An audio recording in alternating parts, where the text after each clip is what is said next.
So we are in face to face with the Quay Brothers, and we're about to explore dimensions of dialogue with animation. Do you see mystery as something to solve or something to preserve? Yeah, I think more the latter, to preserve. I think it really is the nature that because we're identical twins, you have that, what's the word, the kind of, everything's quite intuitive without having to overly explain.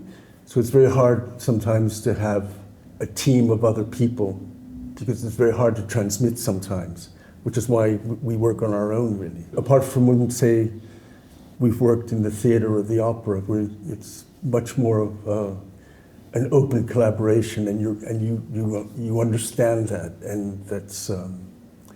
But with animation, it's quite secretive. The studio, our situation, because for one thing, it's invariably the world wants storyboards. The commissioning teams want storyboards. They want ideas, which we have a horror of. We can do it, and we can do a very intelligent bluff. Does it mean that you are bluffing right now? That might become apparent 5 minutes later. As you know, well, pretty well, because you were there more than 30 years ago, and I guess you've followed Annecy from far away sometimes. This is the place where every possible form of animation is gathering. Yeah. Maybe some we haven't discovered yet. Is this for this exploration that you're here, that we are all here in Annecy? Well, we came because we were invited, but at the same time, you know, it's a chance to meet not only people from the past, but some of the younger people. Yeah, a younger generation is just as potent. We just normally don't go out and try to meet people. It's just our nature. And now that you're invited, you're here with the crystals, with the thread moving, with everything. You have the power, well, the possibility to address this young generation. What would you say, with or without mystery? Oh, definitely with mystery, for sure. I think you have to suspend the rationale to be, you know, to be explicit, and it's something that we prefer to stay remote, hovering, distant, and that's provocative for them to investigate. In other words, it's not handing it over on a platter. It's a 4-course meal. This course never ends. Well, let's go to the worlds. You are creating or excavating, actually. Is your work about invention or discovery? I think it's a mixture, because it depends on the commissioning. Sometimes we get a commission to do a documentary, then it's very specifically, you have parameters. If it's a piece of work that we get to propose, then that's invention. That's pure invention. And do you, the Quay Brothers, come to the puppets, or do the puppets come to you? No, you have to you have to start to build one, and then because sometimes we build the decors first, and then that suggests the puppet. Sometimes we create the puppet first, and then the decors come from the puppet. So it just depends the working method, but we can go in both directions. But the important thing is that the puppet has to be inhabited, and that's something that you don't maybe discover in the first couple of weeks or something. And also the way the light forms them, sculpts them. And particularly the music. And the music. How they respond to music. We have this theory that because we always have the music first, that you listen, you take it in, you're listening to it all the time before you begin the animation. So that by the time you begin the animation, the music is in the ends of your fingers.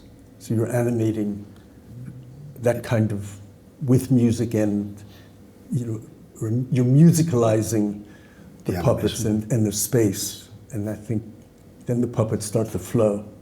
Your work is actually not a negotiation, but a dialogue, a multi-dimensional dialogue of all the layers that make soul, anima, and animation. Yeah. Yes, you've said it. It's there. That's absolutely the way we work. Yeah. But would you say that there is a first layer that always comes, or it depends on what you are? No, because feeling inside? At the beginning, there's always the research. So if we're doing a film on, say, we did a film on Bruno Schulz, there's the reading of the text, then you're trying to then look for a parallel world that's not the text, but there's a visual world that would be there.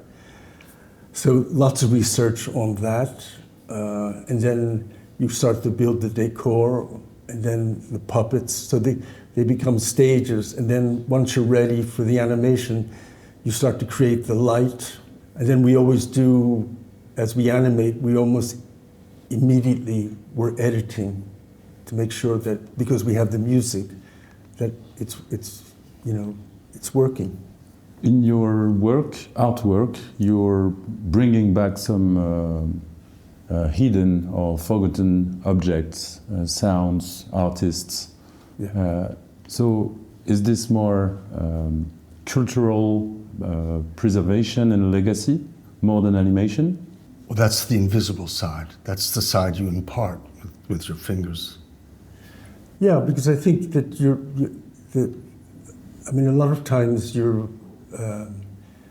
particularly the documentaries, like if we do a documentary on anamorphosis, there's a lot of research into that whole visual spectrum that the artist created in the 1500s.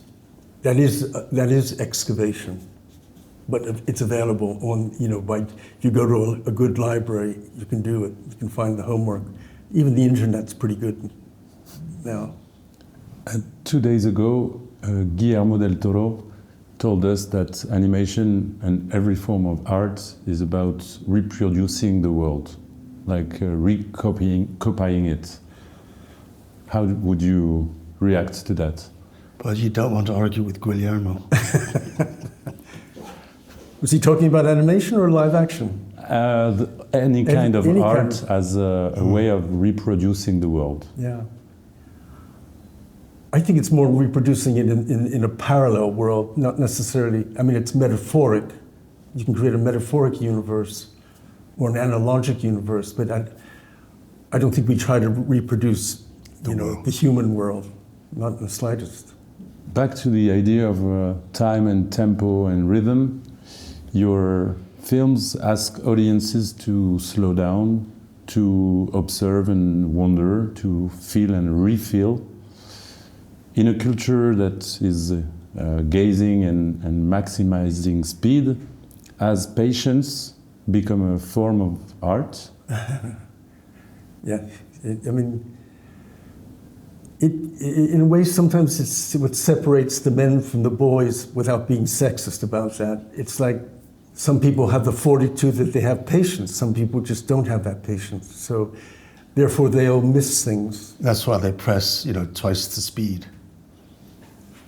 Yeah, or fast forward. I guess we all do it, though. Somehow.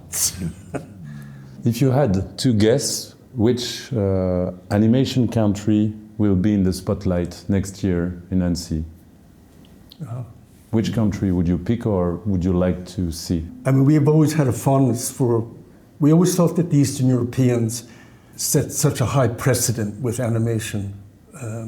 And I think that's whom we learned the most from them, because they created a kind of metaphoric language that worked at several levels. It could work sometimes at the level for children, but it also worked at there was a deeper transmission happening, and also sometimes anti-state, or I think for us made it a richer language. So maybe the Baltic states might be the people that deserve a little bit more attention than the Yankees, or we'd stand up for the Mexicans any day. It was the Spotlight country 3 years ago with, Was it? with Guillermo. In, Well, he invited us to Guadalajara to be on the jury. It was the first time in our life that we'd been on a film jury. So we spent a lot of time with him. So it was nice. And we liked what the Mexicans, what we saw of some of the work. So are you telling us that next time we'll see you guys in Annecy, it will be for a creation with Guillermo? Now, he was trying to help us at one point, but you can't push us towards Netflix. That's not going to work. He's a great ambassador, but at a certain point, Netflix will say, "Sorry, Guillermo, that's one step too far." Thank you very much. It was a really deep and interesting moment. And before unleashing you to the world, would you agree on cutting that thread for us? Yeah. Are these sharp? No, not at all. That's the point. It's made of metal. Maybe if you... Nice scissors.